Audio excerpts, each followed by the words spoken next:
ክርስትና ከመጣ በኋላ ነው አክሱምን ያጥማን ነው ትልቅ ባህር በር ያጣነው የሰነፍ ነው የሚለው ሪዳክሽኒስት ቶት ነው። በጣም ግንጥል ንጥል ጠባብ ውሱን ነው። የማየት ችግር ነው። ፎቶሾት ማየት ነው ይሄ። በመጀመሪያ ደረጃ ኢትዮጵያ ክርስትና አልመጣም። መጣ ቃሉ ራሱ ስህተት ነው። አልመጣም። ቅድም እኮ አለ ከኖህ መርከብ ወረድን በሕገ ልቦና ኖርን መጽሐፋዊ ለእስራኤላውያኖች የተሰጠው አመፀኞች ስለሆኑ ባካችሁ በዚህ ተመሩ። እሱኛ ጋር መጣ። እሱን ይዘን እያለን ራሱ ፍጹሙ መጣ።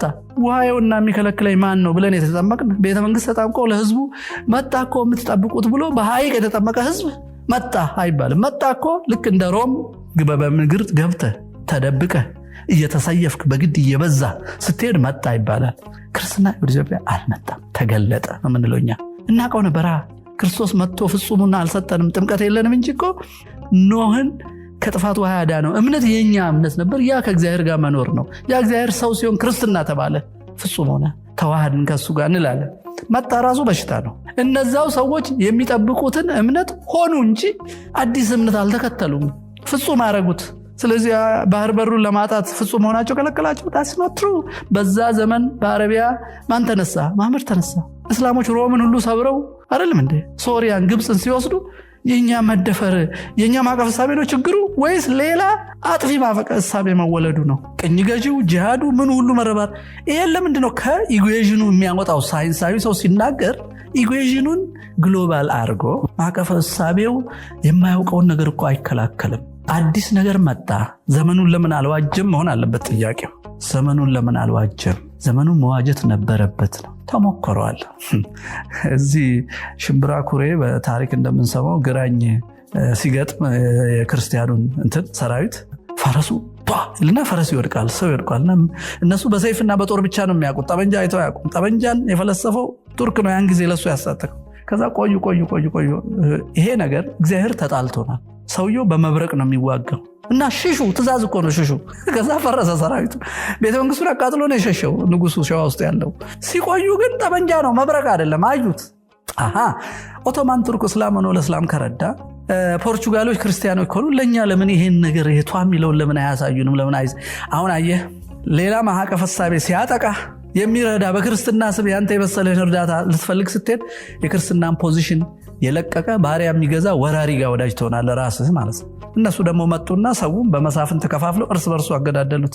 ማዕቀፍ ሐሳቤው ምንድነው? ኮረፕት ማድረግ ጀመረ ማለት ነው። በጽሁፍ ባስተምሮ እያለ በቤተ መንግስትና በመሪዎች ደረጃ በምድር በስጋ ለመዳን ሲሉ ማዕቀፍ ሐሳቤያቸውን ኮረፕት አድርገው እርስ በርሳቸው ተጠፋፉ።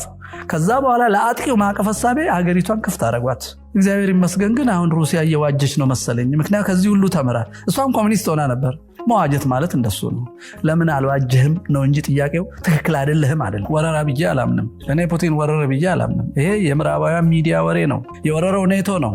ቀስ በቀስ እያስፋፋ ኦርቶዶክሳዊንን ለማጥፋት ዩክሬንን መንደርደሪያ ፓድ አድርጎ የመጨረሻውን ኦርቶዶክሳዊ ቤዝ ለማጥፋት ወረራ የፈጸመው ኔቶ ነው። ወረራ ማለት ጠበንጃ መተኮስ ማለት አይደለም። ወረራ ማለት ማዕቀፍ ሐሳቤን ለመደምሰስ ማንኛውንም ኢኮኖሚውንም፣ ፕሮፓጋንዳንም፣ ትምህርትንም፣ ትርክትንም መጠቀም ነው ወረራ ማለት። የምዕራባውያን ሚዲያ ፎልሲፊኬሽን ነው ይሄ ፋብሪኬሽን ኦፍ ፎልስ ሪያሊቲስ ምንለው። ማን ነው የወረረው? ፓሲፊክ ማዶ ያለው አሜሪካ ምን ይሰራል? ዩክሬን ሲኖዶስ እስከ መገንጠል ድረስ ምን ይሰራል? ሲኖዶሱን ለሁለት ከፍሎ ለውጊያ ያዘጋጃቸው እዛ ሚሳኤል አስቀምጦ ሊያጠፋቸው ሲል መከላከልን ወረራ ብሎ በጋዜጠኞች አፍ ማስቀመጥ የምዕራባውያን ከሂትለር የተማሩት ነው። ወረራ አይደለም። እንደገና ኔቶን እዛ ቦታ ኔቶ አባል ለመሆን መነሳታቸውና ኔቶ ደግሞ የሴኩላሪስቶች በቦምብ በበላይነት እነ ሊቢያን እነ ኢራቅን እነ ኢራን ለማፍረስ በተግባሩ የተፈተነ የጄኖሳይደሮች የሚመሩት ስርዓት መሆኑን ፑቲን አይኑን ከፍቶ ያያል። እና እስኪ ጨርሱት ቁጭ የሚል ኦርቶዶክሳዊነት የለም። ኦርቶዶክሳዊነት አንዳንድ ብዙ ሰዎች የሚሳሳቱት አለ። የፑቲን መንገድ ትክክለኛ ኦርቶዶክሳዊ መንገድ ነው። ወንጌላችን ይህን ሲሉ ይህን ሲጥ ይላል የሚል ጥቅስ ሲጠቅሰው ብዙ ሰዎች ይሳሳታሉ። ይህን ክሊር ጦርነቶች ከቆስጠንጢኖስ ዘመን ጀምሮ እስከ ዛሬ አሉ። በኦርቶዶክሳውያን ቤት ለመከላከል የተደረጉ ናቸው በሙሉ። ኦርቶዶክስ ወረረ ሲባል ሰምተን አናውቅም። አቅዶ አይወርም። ለመከላከል የሚያደርገው ጥረት ነው ያን የሚያመጣው። ያ መከላከል ደግሞ ሄደ ሚሳኤሉ የሚተከልበትን ቦታ መያዝ አለብህ። ፑቲን ሀስቱ ዱዛት ያወረራ አይደለም። ፑቲን ሄዶ ኔቶ ሚሳኤል የሚተከለበትን ቦታ መከላከል አለበት ነው። ከተከለ በኋላ ሚሳኤሎች ሀገር ከደመሰሱ በኋላ መወራጨት ኦርቶዶክሳዊነት አለ። ኦርቶዶክሳዊነት ማለት የንስር አይን ባለቤት መሆን ማለት ነው። ወደ ላይ ከፍ ብሎ በሮ ዙሪያውን በሙሉ ቃኝቶ ፍልፈል የሚሆን የፍየል ግልገል ለመንጠቅ መጀመሪያ ኤሪያውን አይቶ ዓላማህን ማድረግ ነው። ዓለምን አይቶ ዓላማውን እየፈጸመ ነው። የፑቲን ኢንተርቬንሽን እንዳውም ዩክሬንን ሴኩላራይዝድ ከመሆንና የዓለም የእውነት ጠላት ከመሆን ይገላግላታል። ወረራ የምንለው መሬትን አይደለም፣ እውነትና ሰውን ማትረፍ ነው። እነሱ ዩክሬኒያን ጄኖሳይድ እያካሄዱ ነበር በደማስክና በዛ በአካባቢ ባሉ ሰዎች ላይ ብዙ መረጃዎች አሉ። የምዕራብ ሚዲያ ግን በውሸት ላይ የተመሰረተ ቅድም እንዳልነው የ5 ከመሃላቸው ስለነቀሉት እግዚአብሔር መልኩን መዋሸት ስራቸው ነው። ፋብሪኬሽን የሚታወቁበት ክርስትና ማለት ቃልና ስቴትመንት ብቻ አይደለም። የተቀደሰ ትውፊትና ቅድስናን ያገኙ ሰዎች የኖሩት ኑሮ ህይወት ሁሉ ነው። የቅዱሳንን ገድል ስታነብ የተክልየንም ልታነብ ትችላለህ። እነዛ ማነው ያ ሰውዬ መተሎሚ ነው የደቡብ ንጉስ እና ሟርተኞች ስንት ሺህ ነው እሳት ውስጥ ገብተው አለቁ የሚለው 40 ሺህ ሊልህ ይችላል። እሳት ውስጥ ገብተው አለቁ። ምክንያቱም በዛ ሲያማሩቱ ተክልየ ሲያማተብባቸው አለቁ ይላል። ተክልየ ነፍሰ ገዳይ ናቸው ማለት ነው። አሁን ሴኩላሪዝም አንድ ማጭበርበሪያ ያለው በነገራችን ላይ ሰው ይልሃል፣ ሰው ይረሳል መልሶ። ልክ እንደ ዘር ፖለቲካ ብሔር ይልና ሰው ይረሳል። ምክንያቱም ግሩፕ ሆኗል እና ሰው ያርዳል። በጣም ይሄ ኮንፊውዥን ዱዋል በአእምሮ ውስጥ ሁለት ተጻራሪ ነገር ማስቀመጥ የሴኩላሪዝም ጠባይ ነው። ሊገዙ ሲፈልጉ እነሱ ባስቀመጡት ፖሊሲ በግሩፕ ደረጃ እንድታስብ ያደርጋሉ። ምክንያቱም በግሩፕ ደረጃ ስትሆን የግል መብትህን አትጠይቅም። ለዛ ግሩፕ ሙት ብሎ ወደ ሞት ይልኩሃል። በሰላም ጊዜ ደግሞ ለአንተ ብዬ ነው የንገ ጻፍኩት ይልሃል፣ ይጠብቃል ብላ እሺ ትላለህ። መብትን ኤክሰርሳይዝ አድርገህ ህጉን ጣስክ ሲሉ ደግሞ ህገ መንግስቱ ስርዓት ስላፈረስ ብሎ ይገሉሃል። ሊጠብቅ የተሰራውን ህግ አፈረስ ብሎ ይገሉሃል። አንተ እኮ አልገደልክም፣ ገና ሀሳብ ነው ያመጣው። ይህም ፓራዶክስ በአንድ ጭንቅላት ይዘው ይኖራሉ ሴኩላሪስቶች። ክርስቶስ ሰውን ይወዳል፣ ስለ ሰው ይኖራል ማለት ሰው አይሞትም ማለት አይደለም። ሞት ደግሞ ለኦርቶዶክሳዊ ብርቅም ላለመሞት ሁሉን ነገር እናደርጋለን ማለት አይደለም። በነፍስ የሚገልን ነገር ሁሉ እንቃወማለን ማለት ነው። ግልጽ ነው። በስጋ ሞተን በነፍስ የሚገል ነገርን ሁሉ እንቃወማለን ማለት ነው። ራሱ እንዲህ ይላል፣ ነፍስን መግደል የማይችሉትን አትፍሯቸው፣ ይልቁንስ ስጋና ነፍስን አዋህዶ በሲኦል የሚቀጣውን ብቻ ፍሯቸው። ልክ ሲልህ አንተ መሪ ሆነ አስብ፣ ግለሰብ ሆነ አታስብ። ግለሰብ ሆነ ስታስብና በወንጌል ቤተሰብ ውስጥ ስታስብ ተግባሩ ይለያያል። ለምሳሌ እንስጥ የተባለው ለክርስቶሳዊ ቤተሰብ ነው። እኔና አንተ ክርስቶሳውያን ሆነን አንዳችን በስሜትና ባለማወቅ በአንዳችን ላይ ተበረታተን እኔ አሁን በጥፊ በመታክ ተነስች እኔ ክርስቲያን ነኝ አንተም ክርስቲያን ነህ፣ ማዕቀፍ ሐሳቢያችን አንድ ነው። እኔ ግን ማዕቀፍ ሐሳቢው መርህ በህይወት መግለጥ አቅቶኝ ተማታው፣ አንተ ግን ማዕቀፍ ሐሳቢን ይዘህ የኔን ስህተት ማየት ትችላለህ። ልክ ሁለተኛውን ስታዞርልኝ እደነግጣለሁ፣ ርቴት የሚያደርገኝ ነገር ስለሌለ ማለት ወደ ራሴ መለስና አንተ እኔን በመታገስ አንተን ከመግደል እና ነፍሰ ገዳይ ከመሆን አዳንከኝ ማለት ነው በመታገስህ።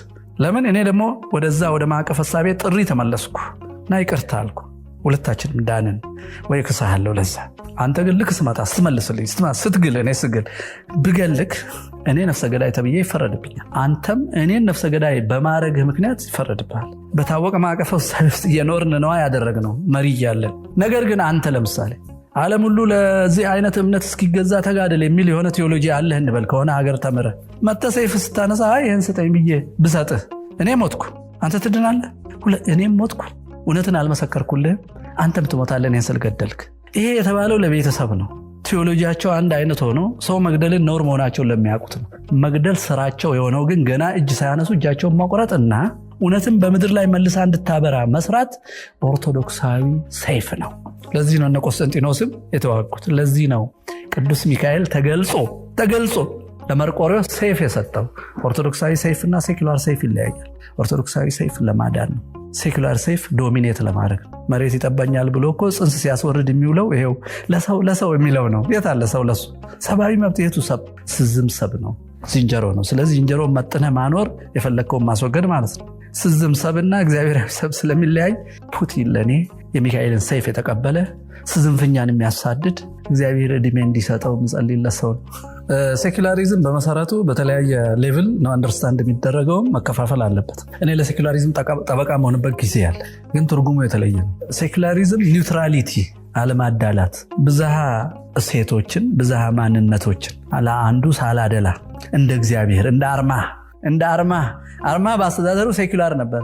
አረቦችን በቅድስት ሀገር ሌላ ሃይማኖት በሌለበት ሀገር ማኖር መቻሉ ሴኩላር ነው። ሰውየው ያ ሴኩላሪዝም እግዚአብሔራዊ ነው። እግዚአብሔር ሴኩላር የሚሆነው መንፈስ አልቦነት አይደለም። አሁን የምናወራው ምዕራባዊው ዝንጀሮንን የሚሉ ሰዎች ኢንትሮዲውስ ያደረጉት በኤቴይዝም ወይ አማኝነት ላይ የሚመሰረተው ሴኩላሪዝም። ለምሳሌ አንተ ሙስሊም ወይ ክርስቲያን ወይ አማኒ መሆንና ቤተመንግስት መግባት ትችላለህ፣ መሪ መሆን ትችላለህ። the only thing ያን ያንተን እምነት ህዝብ ላይ መጫን ግን አትችልም። በእምነቶች መሃል ያለውን የጋራ እሴት ወስደህ አንተ ኒውትራል ሆነ አስተዳደረ የሚለያዩበትን ደግሞ በራሳቸው ሜካኒዝም ሳይጋጩ እንዲተዳደሩ ካረክ ያ እኔ ጠበቃ መቆምለት ሴኩላሪዝም ነው። የእግዚአብሔር ጠባይ ነው። ለሰው ነፃነት መስጠት ማለት ነው። አሁን እሱ አይደለም እየተነጋገርን ያለው። ሴኩላር ሰብአዊነት፣ ስዝም ሰብአዊነት ነው። ሰውየውን ራሱ ማሰዘምና ማሽን ማድረግ እና እኔ የምልህን ስማ። ለምሳሌ ብሔር ሁን፣ ድርቅና ኩን። አይ ኦርቶዶክስ ነኝ ስትለው በቃ እኛን የምትመስል ኦርቶዶክስ ፍጠር፣ ክርስቶስን የምትመስል ሳይሆን የእኛን ሰፈር የምትመስል ኦርቶዶክስ ፍጠር። ኧረ እኔ ክርስቶስ ነው መምሰል ፈልግ። የለም። ይሄ ሴኩላሪዝም አይደለም። ይሄ ራሱን የቻለ ጣዖት አምልኮ ነው። ከእግዚአብሔር እኔ ነጥሎ ሰፈራችንን ምሳል። ለምን? የኛ ባህል ሱፔሪየር ነው እንዴ? እኔ ክርስቲያን ሲሆን እኮ ክርስቶሳዊ ባህሌ የሁሉ ነገር ሱፔሪየር ነው። በኔ ሃይማኖት ላይ በቀለው ሰብአዊ አይደለማ፣ መላምታዊ አይደለማ፣ ፍልስፍናዊ አይደለማ፣ ጣዖታዊ ሙከራ አይደለማ፣ ኦሪታዊ አይደለማ፣ ፍጹም ነው አልኩ። እንዲህ የምለብሰው እንዲያምርብኝ አይደለም፣ ከክርስቶስ አይችልም። ነጭ የለበስኩት መላእክቱን አይችልም፣ ያለ ማስታወስ ነው እያልኩ ለምንድን ነው የምታስቸግረኝ? ወደ ፍጹም ልሂድ ስል ለምን እምቢ ትለኛለህ ነው የምልህ። ይሄን የሚለኝ ሰው ሴኩላር አይደለም፣ ኦልሬዲ አድልቷል። ይሄ ሴኩላሪዝም ነው የሰው ልጅ ወደ ፍጹሙ አምላክ እንዳያይ፣ ወደ ፍጹሙ እውቀት እንዳይደርስ፣ ወደ ፍጹሙ እውነት እንዳይጓዝ እስረኛ አድርጎ በቡድን ሳጥን ውስጥ ቆልፎበት የኔ ዕቃነ በሻንጣ ይዤ ወደ ፈለግኩ ወስድሃለሁ የሚሉ መሪዎችን የሚወልደውና እኔን ከማህበረሰብ የሚያስወጣኝ። እንዲህ ካመንክ እንዲህ ከለበስክ እኛ አይደለህም እኮ ነው የሚሉኝ። እኔን ለብሳል ይህን ሴኩላሪዝም አለለው። ዶግማ ያለው እምነት ነው። ዶግማ አለው በነገራችን ላይ። ለምሳሌ አሁን አንዱን ብሔረሰብ በሚባል ብሔረሰብ እንፍጠር፣ መላምታዊ ብሔረሰብ። የብሔረሰብ ለመባል ይለዋል እናት አባቱም እስከ አያቱ ከበ የተወለደ የበ ልብስና አነጋገር የሚናገር እነቀን የሚጠላ የነቸን ባህል የሚጸየፍ የነሱን ታሪክ ለመደምሰስ የቆመ የነሱ ሲምቦል ጠላቴ ነው የሚል ብለው አይ አልልም ይስማማኛል ስል በቃ ከኛ ውጪ ነህ ብለው የሚያሰጡ ሰው ሴኩላር ነው የምትለው። ኔቶ ማለት እኮ ነው። ለአሜሪካ ያልሰገደ ሁሉ አገር መሆን አይችልም። አይ ሴኩላሪዝም እና መብት ነው። ዊ ፍሪ ሶሳይቲ ዋንት ቱ ዲፌንድ ዲሞክራሲ ይላሉ ቦምብ ይዘው እየሄዱ። እንዲህ አይነት ጋዜጠኞችና ሚዲያ የፈጠረው ሪያሊቲ ነው። ከኛ ከኢትዮጵያዊ ማዕቀፍ ሐሳብ ሚዛን ላይ ሲወጣ ሳታኒክ ይሆናል ማለት ነው። ሚዛኑ እኮ ነው ዋናው። የኛ ሚዛን ሲመዝነው ሳታኒክ ይሆናል፣ እግዚአብሔራዊ ስላልሆነ ማለት ነው። የመጀመሪያው ለሁሉም የማያዳላውን ሴኩላሪዝም እኔም ራሴ ጠበቃው ነኝ። ከክርስቲያኑ፣ ከኦርቶዶክሱም፣ ከጆካው፣ ከገዳውም፣ ከሞአዳውም፣ ከሙጫጫንታውም ፈአንጣ ሁሉንም፣ ከሶማሌ ከወርጎባውም፣ የኢሳ ምንድነው የሚባለው የኡጋዙ የሱልጣኔቱን የምናምኑን ያን ባህላዊ እውቀትና ከሸሪዓና ከፍትሐ ነገሥት የመጣውን ሁሉ። ምክንያቱም ሰው የጋራ ነገር አለው። ከአንድ ቤተሰብ ነው የመጣው እኮ። ሪፋይን አድርገን ቴዎሎጂ ውስጥ እንገባ እኮ ነው አይደለም? ዊ ግሮ አፓርት አይደለም? እንደዚህ እንላለን። ያ የጋራችንን ነገር አምጥቶ ለምሳሌ የኢትዮጵያ መንግስት አይቶት እስቲ እናንተው ራሳቸው በጋራ የሚስማማቸው የቱ ነው ቢለንና ብንሰጠው ሁላችንም። ግን እኮ ኢትዮጵያ ብቻውን አይደለችም፣ ዓለም አቀፍ ትስስር አላት። እኔ ደግሞ ከውጭ ይሄን ባመጣላችሁ ከእንግሊዝ፣ ከአሜሪካ፣ ከሳውዲ አረቢያ ከመን ጥሩ ስለሆነ ከሩሲያ ይሄ ተስማማችሁ በጋ ይጋጫል እንዴ ሲል አረ ያምራል ብለን እኛ ተስማምተን ጨምረንበት የዓለምም አካል ሆነ የጋራም ነገር ኖሮን በዛ ብቻ ነው የምመራችሁ ምረጡኝ ቢለን ያ ሴኩላር መንግስት ነው። አይ ያ የድሮ ነው፣ ያ ለዲሞክራሲ አይሆንም፣ ይሄ ለልማት አይሆንም ብሎ ማክስ ዌበርን መጽሐፍ እየገለበጠ ይሄ ሴኩላሪዝም አይደለም። ይሄ እምነታዊ ስርዓትና አስተሳሰብ አደገኛ ነው። ስለዚህ ስዝም ሰብአዊነት የምንለው እግዚአብሔር መልእክቱን ጥሎ ዝም ብሎ ጨርቅ እንደጣለ እብድ የቃረመውን ሁሉ ህዝብ ላይ ለመጫን የሚሄድ ጉልበተኛ እብድ መሆን ነው። እንዲህ አይነት መንግስትና ሳይንቲስት መሆን። ልክ ቅዱስ ላሊበላ ወደ ታች ስለሄደ ተቀበረ፣ ወደ ላይ ሲሄደ ላይ። የኛ ላይ እና እሱ የሚያወራው ላይ ይለያያል። ዳስ ዲፍረንት። የኛ ላይ ሌላ ነው፣ የኛ ላይ ያቅጣጫ አይደለም። ስንነጋገር ሆሊስቲክ መሆን አለብን። ሪዳክሽኒስት መሆን። ሪዳክሽን የሚጠቅመው ለሪሰርች ነው። ቴሲስ ስትጽፍ ምንም እንደሌለ አድርገህ አንተን ጥያቄ ጠይቀህ ዘግተህ ነው የምትሰራው። ኬሚስትሪም ስትሰራ ኦል ቲንግ ኮንስታንት፣ ቴምፕሬቸር፣ ፕሬሸር ምናምን በዚህ ብለህ፣ ምክንያቱም ፕሬሸሩና ቴምፕሬቸሩ ከተቀየረ ጠባዩ ስለሚቀኝ። ሶሳይቲ ነው እያወራን ያለ ነው። የሰውን ልጅ ነው እያወራን፣ የእግዚአብሔርን አምሳል እያወራን ነው ያለ ነው። እንዴ ማንም ሰው የፊሎሶፊ ኮርስ በጨረሰ ቁጥር ኬሚስትሪ ፒኤችዲ ባገኘ ቁጥር ህዝቡን በዛ በዲግሪው ልክ ካላየው ብሎ የ3000 እና 5000 ዘመንን ብዛ ሴቶች ተጋይተው ተዋደው ተዋሂደው ተለያይተው እንደገና መጥተው የፈጠሩትን ያን ልዩ ረቂቅ በኮርስ የማይለካ ኢትዮጵያዊነትን ንቆ አጣጥሎ በዲግሪ የሐሰት አረፋ ላይ መንሳፈፍ ህፃንነት ነው ለኢትዮጵያዊ ማዕቀፈ እሳቤ። ዲግሪ ለሰጧቸው ግን መልእክተኞቻቸው ስለሆኑ ታላቅነት ነው።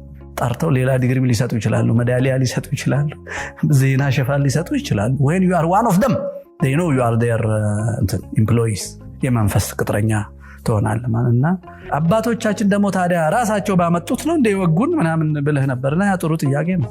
አዎ ራሳቸው ነው ያመጡት። ራሳቸው ያመጡት ግን ተታለውም ደንግጦም ነው። ቅድም እንዳልኩ ከበባው ያ ሌላ ውጪ የተወለደው የእውነተኛውና ቀዳሚ ማዕቀፈ እሳቤ ጠላት የሆነው የተለያየ ማዕቀፈ እሳቤ ከበባ አድርጎባቸዋል። በተለይ በማይጨው በሰማይ ነው የመጣባቸው መርዝ ነስናሽ ሌላ ማዕቀፈ እሳቤ ያለው ሰውን ዝንጀሮ የሚለው በቁሳዊ ስልጣኔ በልጦና ልቆ መርዝ ነሰነሰ። ስለዚህ የተነሰነሰበት ህዝብ እኛም እንዲህ መሆን እንፈልጋለን ብለው ትምህርት ቤት ከፍተው ከዛው መምህር አምጥተው ራሳቸውን ብሬኖች ያስደረጉት በከፍተኛ ድንጋጤና ጭንቀት ውስጥ ሆነው ይመስልኛል። ከዛ ደግሞ የተመረቀውን ሰው ነው ስልጣን የሚያዙት። የሀገሩን ሊቅ ዳራስ ይዘው አብነቱን ቆሎ ብለውት ዩኒቨርሲቲ አባረው የጠላትን ዲግሪ ቤተመንግስት አስገቡት። ከዛ በኋላ እኛ ብዙሃኑ ደግሞ ማዕቀፈ እሳቤያችን ቤተመንግስት ስለገቡት ጠላትና ኋላ ቀር ሆነው ቁጫል። ለዚህ ነው ሳይማሩ ያስተማሩን የሚሉን ማለት ነው። የተማሩት ሳይማሩ ያስተማሩን። አሁን እንዳውም አንድ አሪፍ መዝሙር እያገኘው ነው ጉግል ላይ የእድገት በህብረት ዘመቻ ሲሄዱ የሚዘምሩት አይታችሁ ይሆናል። ከብዙ ሺህ ዘመናት ኢትዮጵያ ተፈታ ይችላሉ 10ኛ ክፍል ገና ያልጨረሱ ህፃናት። እዛ አንዱ እንዳውም ጥላውን ይሁን ማን እንደሚዘፍን አላውቅም ምን ይላል? ሂዱ ወንዝ የጋረደው እንዲያይ የደነቆረው ህዝብ እንዲሰማ አስተምሩ ይላል። ህዝቡ ሁሉ ደንቆሮ ነው። 10ኛ ክፍል ያሉት በሙሉ የበሩ ናቸው። ምክንያቱም አብሮት የሚባለው ያ ቦምብ መርዝ የነዘነሰብን የነገረን ነገር ሁሉ መድኃኒት ነው ማለት ነው። እና መታለልና መጨነቅ መከበብና ግፊቱ ያን ስህተት አምጥቷል። ያን ተሳስተናል ብለን ግን በዛው መቀጠል ያለብን አይመስለኝም። ስህተታችንን አርመን ኃያል ልዑል የሚበልጥ የላቀ ማዕቀፈ እሳቤ እንዳለን አውቀን ከዛም መልካሙን ወስደን እንዴት እንመለስን መወያየት መጀመር አለበት። አትክሰስ ነው አፕሪሼት አድርግም ዝም ብለህ ፖዚቲቭ ቲንኪንግ ሰው ያሰበውን ያገኛል። እሱንም የነገሩን እነዚሁ መርዘኞች ናቸው። ፖዚቲቭ ቲንኪንግ ነው። ሰይጣን ስሙን እንዳጠራ የፈጠራት ትመስለኛለች እቺ። ይሄን የሚጠይቁ ሰዎች በዚህ በጄኖሳይድ ስቴፖች ውስጥ የመጨረሻው መካድ ነው። ያለውን ነገር ትክዳለህ። ሪያሊቲ ክሬት ታደርግ ትገልና ኧረ አልገደልኩትም አለ እኮ እንዳው የሆነ ቦታ ሄደው ነው ልትሉሉ ትችላለህ። ይሄ ኢንተርናሽናል የታወቀ በአርሜኒያን ጄኖሳይድ ይታወቃል። ጃፓኖች በቻይና ላይ በፈጸሙት ይታወቃል። በቱሲ ይታወቃል። በአሜሪካኖቹ አውስትራሊያ አቦርጂንስ ላይ የተደረገው ሆነ እሱን እኮ አያወሩም እኮ አሁን አይደል? ይሄ የተወረሰ የክደት በሽታ ነው። ኦርቶዶክሳዊ ማዕቀፈ እሳቤ ያልኩት ወይንም ኢትዮጵያዊ ማዕቀፈ እሳቤ እግዚአብሔራዊ ነው ማለት እኮ በቃ ገልጦ ጨርሶታል። ለሃጡ ለሚያምኑም ለማያምኑም ፀሐይን ያበራል ንፋስ ያነፍሳል እንደዛ ማለታችን። ይሄ እውነት ነው የተጠቃው። ይሄን አትናገሩ ማለት ለማጥቃት ሰው ማዘጋጀት ነው። ይሄ እንዳውም ስርዓታዊ ጥቃቱን የሚያጋልጠው ነው። ገብቷል? እነዚህ እንዳልኩ ማዕቀፈ እሳቤያቸው ተወስዶ ሌላ ኢንተርናሽናል ማዕቀፈ እሳቤ ማደሪያ የሆኑ ናቸው። ግን ኮረፕት አድርገው ለሰፈር ይጠቀሙበታል። ግሎባል ሴኩላሪዝም ኦርቶዶክሲን እየተዋጋ ነው እያለው ዩክሬን ድረስ ወስጄ የዛ የግሎባል ሴኩላሪዝም ቢሄቪየር ነው። ደርግ ነው የጀመረው አይደለም? በቃ ሃይማኖት የህብረተሰብ ማደንዘዣ አሽሽ ነው ብሎ እኮ ማርክስን ጠቅሶ ጳጳስ ገሎ የተቀባ ንጉስ ሰቅሎ ሽብር አውጆ ሰውን በጎራ በዘር ተከፋፍለው ጫካ ገብተው ነፃ አውጪ የተጫወቱት ኢንተርናሽናሊ የመጣ ሐሳብ ነው። ያ ሐሳብ ግን ብሔረሰብ የሚባል ደግሞ ቡድን ውስጥ ተደብቆ ተወሽቆ ምክንያቱም ማዕቀፈ እሳቤ ስለሰራ ያለ መደብና ያለ ጥል ማሰብ ስለማይችል እንደ ኢትዮጵያዊ ማዕቀፈ እሳቤ ሁሉንም እንደ እግዚአብሔራዊ አድርጎ ነፃነትም ሰጥቶ ማዕከላዊ ሴት ሰው አብሮ እንዲኖር አድርጎ ሳይሆን አሸንፎ ለይቶ ወይንም ኮንቨርት አድርጎ የመኖር ምዕራባዊ መንፈስ አገልጋዮች ናቸው። እና ከራሳቸው ያሳዝናሉ እኮ አንዳንዴ። የኛም ስንፍና እኮ ነው። እዚሁ ሳይገቡ አባቶችም አስተምረው ልጆቻችን ከህፃንነት ጀምሮ ተግተው እንደዚህ እውነት አስመስለው ፎልስ ሪያሊቲ ሰው እስከ መግደል ከመሄዳቸው በፊት ማስተማር መቆጣት አሁን ከሆነና ከነቃም በኋላ በሆነ መነጋገር አለበት። እና የኔን ስም ጠቅሰው ጽንፈኛ ምናምን የሚሉ ሰዎች በመጀመሪያ ደረጃ በኦርቶዶክስም ሆነ በኢትዮጵያዊ ማዕቀፈ እሳቤ ጽንፈኝነት የሚባል ነገር የለም። እውነትና ሐሰት ነው ያለው። ጽንፍ ማለት እኮ መሀል ላይ ናልኝ ነው። ከውሸትም ትንሽ ከእውነትም ትንሽ አምጥተህ ራሱ ቃሉ የኛ አይደለም። በቃ ያሳብዳል እኮ ኦልሬዲ ተወርሰናል። ባነጋገር ይሄ አቃፊነት የሚባል ተሰማል አይደል? ቃሉ እኮ ድሮ ሰውን ባሪያ አድርገው ባሪያ ነፃ ሲያወጡ እስቲ በኢኮኖሚ ውስጥ አቃፋቸው የተባለ እኛ ነፃ ሀገር ሆነን አቃፊነት ይሉሃል። ሊያጠፉ የፈለጉ ሰዎች እኛ አቃፊ ነን ሊሉ ይችላሉ። ራሱ የተዋስነው ነገር ነው። ሁሉ ነገር ተውሶ ነው በቃ። ለዚህ ነው አብዱልፈታህ የሚለው ነገር አለው። እኛ እኮ ጥፋታችን መዋሳችን ብቻ አይደለም፣ የተውሶን ህግ አለማክበራችን ነው ይላል። ተውሶ ህግ አለው ይላል። የራስህን አውቀህ የጎደልህን ራስህ ፈጥረ ሞልተህ ሲያቅትህ መርምረ ከሚስማማ አንተን የሚሞላህን ነገር መዋስ። እኛን እዛ ጋር እንጥልና ገበያ እንወጣለን። አይሮፕላን ተሳፍረን በዲግሪ በኩል ልናወጣ እንላለን። እዚህ ባዶ ነው። ባዶ ሀገር ከዜሮ ነው የምንሰራው። አዲሲቷ ኢትዮጵያ የሚለው ከዚህ ነው የሚመነጨው። አዲሲቷ ግን አክራሪ ጽንፈኝነት እኔ ከመባሌም በፊት ሞዓ ተዋሂዶ የሚባል ግብረ ኃይል አባል የሆንኩትም እንዲመሰረትም የተሳተፍኩትም ኦርቶዶክስ መዋቅራዊ ርዮታዊ እና ስርዓታዊ ጥቃት እንደተከፈተባት ስለማምንና በህይወቴ ስለማየው ነው። ስለዚህ አሉኝ አላሉኝ እውነት መናገር ጽንፈኝነት ነው ብለው ከሰየሙት እኮ አሜሪካ ኢራቅን ለማፍረስ እኮ ቴሮሪዝም አለች። ቴሮሪዝም አካል ካለው እሱን ብቻ መምታት እንጂ አሜሪካ ነፃን የኢራቅን ህፃን መፍጀት አያስፈልግም። ሊቢያ ማፍረስ አያስፈልግም። ጋዳፊ ክፉ ከሆነ እሱን በህግ ማቅረብ ነው። ይሄ ከምዕራብ የምንዋሰው ነው። ይሄ ሌብል አድርገህ ከዛ ማጥቃት፣ ህግ ጽፈህ ከዛ ማጥቃት የታወቀ ነው። በኦርቶዶክስ ጽንፈኝነት ሊኖር አይችልም። ክርስቶስ ጽንፈኛ ነው።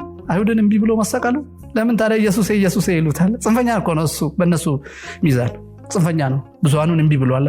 ለሱ ስብሐት እግዚአብሔር ይስጥልኝ።